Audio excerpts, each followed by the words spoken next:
আসসালামু আলাইকুম viewers, welcome back to my channel Ayesha's kitchen. আজকে আমি আপনাদের তৈরি করে দেখাবো রেস্টুরেন্ট স্টাইলে বিফ সিজলিং। এই খাবারটা কিন্তু খুব সহজে ঘরেই তৈরি করে নেওয়া যায়, আর এটা তৈরি করাও খুব সহজ। এই বিফ সিজলিং খেতে কতটা টেস্টি হয়ে থাকে সেটা হয়তো আমরা কম বেশি সবাই জানি। তো আমি আশা করছি আপনাদের কাছে আমার আজকের এই ভিডিওটা ভালো লাগবে। তো চলুন দেখে নেওয়া যাক কীভাবে এই মজাদার বিফ সিজলিংটা আমরা খুব সহজে ঘরেই তৈরি করে নিতে পারি। এর জন্য চুলায় আমি একটা হাঁড়ি বসিয়ে দিয়েছি। এখন এর মধ্যে দিয়ে দিচ্ছি পাতলা স্লাইস করে কাটা গরুর মাংসগুলোকে আমি পাতলা লম্বা করে কেটে নিয়েছি। আপনারা এখানে গরুর মাংসের পরিবর্তে খাসির মাংসটাকেও ব্যবহার করতে পারবেন। এবার মাংসটা আমি হাঁড়িতে ফেলে দিলাম। এবার এর মধ্যে দিয়ে দিচ্ছি স্বাদমতো লবণ, 1 টেবিল চামচ আদা ও রসুন বাটা, 1 চা চামচ লাল মরিচের গুঁড়া। এবার দিয়ে দিচ্ছি 1 চা চামচ হোয়াইট ভিনেগার। যদি ভিনেগার হাতের কাছে না থাকে সেক্ষেত্রে না দিলেও হবে, তবে ভিনেগারটা দিলে মাংসটা তাড়াতাড়ি সিদ্ধ হয়। এখন এর মধ্যে আমি 1 কাপ পরিমাণ পানি দিয়ে দিলাম, আর মাংস থেকেও কিছুটা পানি বের হবে। সব কিছু মিশিয়ে দিয়ে ঢাকনা দিয়ে ঢেকে মাংসটা পুরোপুরি সিদ্ধ হওয়া পর্যন্ত মাঝারি আঁচে জাল করে নেব।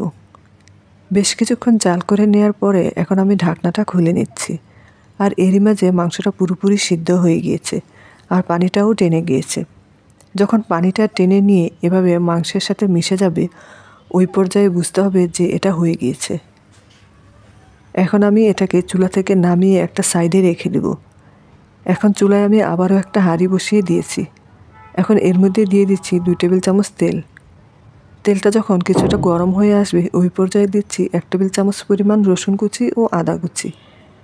আদা রসুনটাকে হালকা কিছুটা ভেজে নিচ্ছি। আদা রসুনটা কিছুটা ভেজে নেওয়ার পরে এর মধ্যে দিয়ে দিচ্ছি 1/2 কাপ পরিমাণ স্লাইস করে রাখা গাজর, 1 কাপ ক্যাপসিকাম লাল, সবুজ ও হলুদ মিলিয়ে। আরও দিয়ে দিচ্ছি 1/2 কাপ পেঁয়াজ, আর পেঁয়াজটা আমি একটু বড় করে কেটে পাপড়িটা ছাড়িয়ে নিচ্ছি। এখন এর মধ্যে আমি 1 চিমটি লবণ দিয়ে দিলাম। লবণ বেশি দেওয়া যাবে না, কারণ আমরা মাংসে লবণ ব্যবহার করেছি এবং আমরা বিভিন্ন সস ব্যবহার করব, তো লবণটা একটু বুঝে দিবেন। এখন হাই হিটে সবজিগুলোকে এভাবে আমি সটে করে নিব। সবজিগুলো 2-3 মিনিট সটে করে নেওয়ার পরে এখন এর মধ্যে আমি আগে থেকে রান্না করা মাংসটা দিয়ে দিলাম। মাংসটা দিয়ে সবজির সাথে একটু মিশিয়ে নিচ্ছি। সবজির সাথে মাংসটা মিশিয়ে নেওয়ার পরে এখন এর মধ্যে দিয়ে দিব 1 চা চামচ সাদা গোলমরিচের গুঁড়া, 1 চা চামচ পাপরিকা পাউডার। যদি এটা না থাকে না দিলেও হবে। দিয়ে দিলাম 1 চা চামচ পরিমাণ ওয়েস্টার সস, দিচ্ছি 1 টেবিল চামচ সয়া সস, 2 টেবিল চামচ টমেটো সস। এখন এর মধ্যে দিব 1 চা চামচ চিনি। চেষ্টা করবেন অবশ্যই চিনিটা ব্যবহার করার জন্য, এতে স্বাদের খুব সুন্দর একটা ব্যালেন্স আসে। দিয়ে দিব 1/2 চা চামচ টেস্টিং সল্ট। কেউ যদি টেস্টিং সল্টটা না দিতে চান তাহলে না দিলেও হবে, তবে বাংলাদেশের চাইনিজ রান্নায় কিন্তু টেস্টিং সল্ট ব্যবহার করা হয়। 1/2 কাপ পরিমাণ পানি দিয়ে সব কিছু আবারও ভালোভাবে মিশিয়ে নিচ্ছি, আর এ পর্যায়ে চুলার আঁচটা আছে হাইতে। আর এই রান্নাটা করার সময় কিন্তু কোনোভাবেই ঢাকনা দেওয়া যাবে না, ঢাকনা দিলে সবজির কালারগুলো নষ্ট হয়ে যাবে। পানিটা যখন ফুটে উঠবে ওই পর্যায়ে একটা বাটিতে সামান্য পানি নিয়ে 1 টেবিল চামচ কর্নফ্লাওয়ার গুলিয়ে নিয়েছি, সেটা মাংসের মধ্যে ঢেলে দেব। এখন সব কিছু খুব ভালোভাবে একত্রে মিশিয়ে নিচ্ছি, আর কর্নফ্লাওয়ার দেওয়ার পরে এটা খুব সহজে ঘন ও থকথকে হয়ে আসছে, তবে খুব বেশি ঘন করা যাবে না। যখন এরকম একটা কনসিস্টেন্সি চলে আসবে ওই পর্যায়ে আমি চুলা থেকে নামিয়ে ফেলব, কারণ এটাকে আমি সিজলিং প্যানে দিব, আর তখন এটা আরও কিছুটা ঘন হয়ে আসবে। একটা প্যান চুলাতে দিয়ে খুব ভালোভাবে উত্তপ্ত করে নিয়েছি।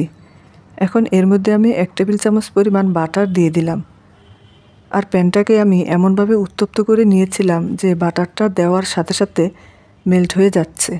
এখন এর মধ্যে আমি দিয়ে দিচ্ছি 1/2 কাপ পরিমাণ রিং করে কাটা পেঁয়াজ, দিচ্ছি 4 থেকে 5টা কাঁচামরিচ। এবার সামান্য নেড়েচেড়ে এখানে আমি বিফটা দিয়ে দিব। এবার উপরে আমি আরও কয়েকটা কাঁচামরিচ দিয়ে ঢেকে দিব 2 মিনিটের জন্য। 2 মিনিট পরে আমি ঢাকনাটা খুলে নিলাম, আর সব কিছু খুব ভালোভাবে মিশে গিয়েছে। নিচে যে পেঁয়াজটা ছিল সেটাও সফট হয়ে গিয়েছে, আর এখনও তাওয়াটা বেশ উত্তপ্ত। সব কিছু খুব ভালোভাবে মিশিয়ে আমি এখন বিফ সিজলিংটা সার্ভ করে নেব। তো তৈরি হয়ে গেল আমার মজাদার রেস্টুরেন্ট স্টাইলের বিফ সিজলিং।